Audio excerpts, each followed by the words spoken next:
કોઈ પૈસા લીધાનો પુરાવો હોય તો તમે કોઈ બરાબર છે. હા, કયા કયા અધિકારીઓ જવાબદાર છે? ફરિયાદ કરેલી છે સાહેબ, અમે તકેદારી આયોગમાં ફરિયાદ કરેલી છે.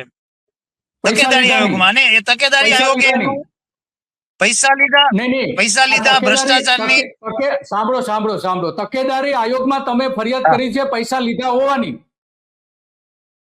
જી જી. હા, તો એમાં પછી પગલા ભરાયા? તકેદારી આયોગમાં એમાં કઈ પગલા ભરાયા કે?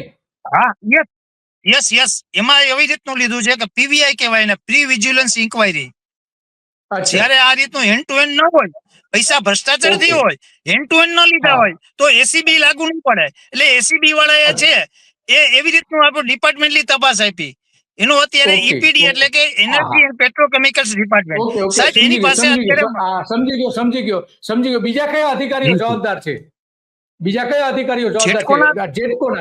અધિકારીઓ કયા જવાબદાર છે?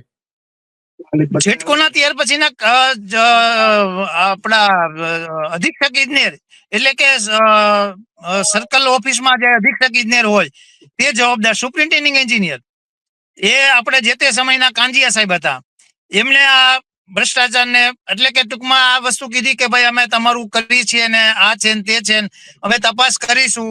તો તપાસ કરીને એવું કે ભાઈ આ તપાસની અંદર તો એમને બરાબર નિયમ મુજબ કરેલું છે.